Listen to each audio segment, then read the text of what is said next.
Man, I can't believe I switched to Samsung last year, and honestly, I've been liking it. So now going back to 16 Pro Max to give it a try from the perspective of an Android user is gonna be so interesting. Oh my gosh, it's here! But wait, I can't unbox it yet. I had to wait till this weekend when I can film it. Oh man.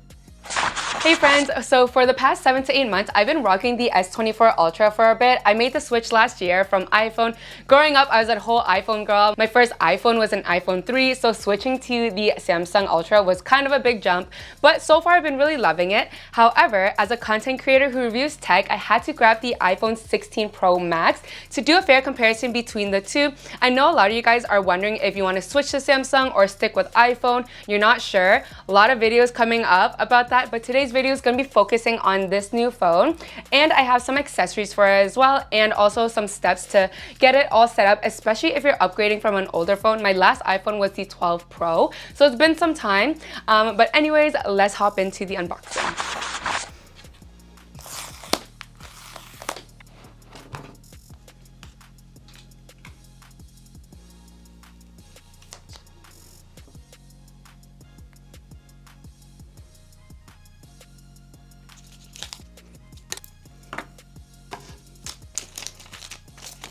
Guys, I am absolutely livid right now. I had my Samsung above recording and it was already recording. However, I didn't realize it was already recording. So when I pressed record, I actually stopped to record. So I didn't get a good overview of this, but thank God I have my side camera on the side to get a recording of the phone unboxing. We'll see how it turns out. But anyways, so let's talk about first impressions. There's nothing like holding a brand new iPhone. Honestly, I love holding an iPhone. I really love the S24 Ultra, but I really like curved edges. I just find that like design-wise, I really like it.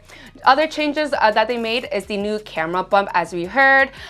This is able to bring up your camera instantly with a press of a button. It's not like a haptic touch, so which is really nice. And then my favorite change would probably be the thinner bezels. We have a 6.9-inch display, which is honestly beautiful, and I think that that was the way to go. I always had a thing with Apple with how thick the bezels were. It always annoyed me, so I love how thin it is. And then the dynamic island, we already had that since the 14 lineup, but yeah, overall, when I think of the color, I feel like it's a lighter version of the gold that they used to have, but it has a tint of rose gold as well. I know it's called Desert Titanium, but yeah, I absolutely love it. And on the sides, I don't know if it's because of the color, but I don't see as much fingerprints. On my 12 Pro, because of the color, I saw the fingerprints all the time, and that like annoyed me. So with the S24 Ultra, I was not rocking a case or screen protector. My boyfriend was always like, can you protect that phone? But I really liked it without. However, with the 16 Pro Max, I'm not going to be doing that. And so I will be protecting this phone. And that's why I'd like to thank MOFT for sponsoring a portion of today's video. I loved how MOFT created a variety of origami inspired and versatile cases and accessories. Their Movis leather outperforms genuine leather, and when you are feeling the cases, it feels so premium to the touch and having such a modern and sleek design. So I love on the side where there's an indent for the new camera button. Also, there's an uplift around the camera so your lenses are protected. Now, if you want a case in between no case and a full case, we have this snap clear case, which is honestly perfect because it's ultra light but also protects your phones as well.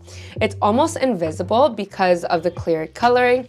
The case offers protection on 4 corners, maintaining a minimal and lightweight design. Also, it allows you to showcase the color of your phone beautifully.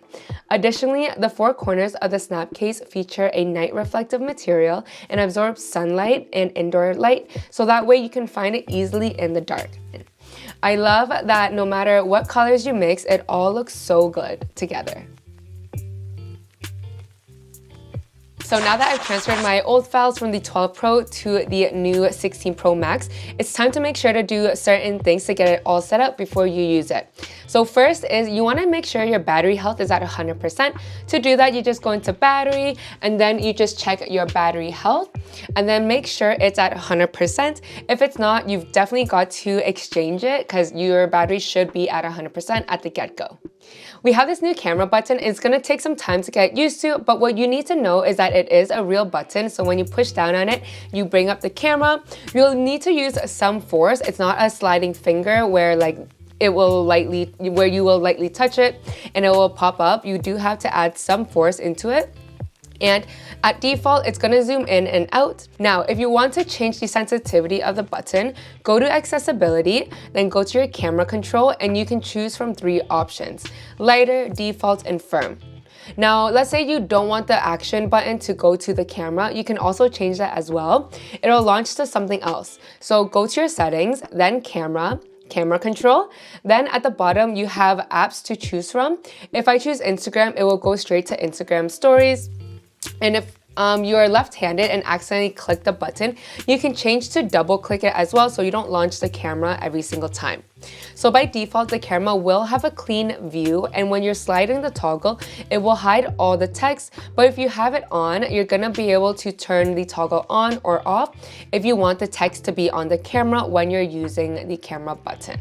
So this year with Apple, we have new filters where you can have it as your default. So right now I have my camera settings at my standard, but if you swipe right and left, there's gonna be different tones you can choose from where it can be your new default.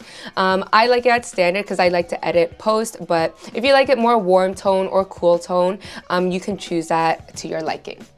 Now, I also like to make sure my camera settings are to my liking. So a lot of times I like to have it in 4K, usually 30 frames per second. And then when it comes to photos, I like to have it compatible with the app because HDR photos or videos aren't always compatible with the apps. It comes off oversaturated or kind of wonky. Now, we have 48 megapixels with the camera, and although it's like their big selling point, that's not their default. It's usually 12 megapixels. So you want to make sure you have the settings where you're enabling the 48 megapixels. At the top right corner of the camera, you just tap on the raw JPEG icon to turn it on and off. When you have it off, it's at 12. If you have it on, it's at 48 megapixels. We have a new layout for the Photos app, and it feels like the consensus seems to be no one likes it. It's clunky, messy, and to be honest, I don't like it as well. I like the old setting. It's kind of annoying. So let's change it. Now, we can't change it to how it used to be, but we can make it better. So you're gonna scroll all the way down to customize, then disable any of the albums you don't want to show up, and you can organize it as well. So that way it's not as clunky and messy. Last year, Apple unveiled a action button replacing the toggle to have vibration on and off. And with this new action button, you'll be able to have other functions to it as well, like camera, flashlight, focus mode, all of that. I'm gonna choose focus mode for now. But yeah, for me, I personally am not the biggest fan just because the placement's a little awkward. So I have to shimmy my hand up a little bit to use it. But other than that, it's not a big deal. I do like that you can have different options and customize it to your liking. To change the settings, you're gonna go to your action button in your settings. At default, it's at silent mode. But if you don't want that, you can choose from the other options. You just go to the controls and you're gonna be able to see all the options.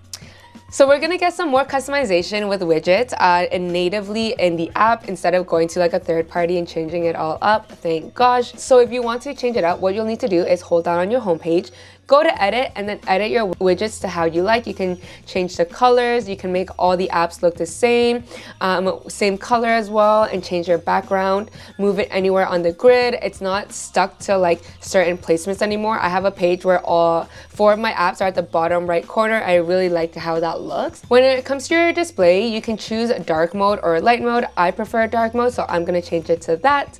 Also, with the auto lock, you can have different variations from 1 minute to 10 minutes, and I like to have it at 2 minutes, so you can change it around. And if you like night shift where the brightness automatically darkens, you can set that up. I personally don't like it. I don't like when it goes yellow. All right, friends, that was my unboxing of the iPhone 16 Pro Max. Also, I have the accessories and the first 12 things you should do to get this set up. I hope you enjoyed it. Also, thank you so much to MOFT for sponsoring a portion of today's video.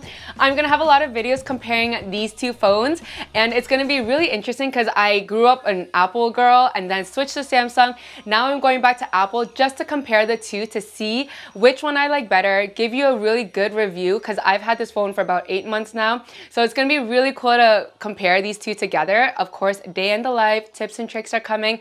Anyways, I hope you enjoyed today's video. Thank you so much for watching. If you have any other questions, leave it in the comments section below. However, that is it for me, and I'll see y'all in the next one. Peace.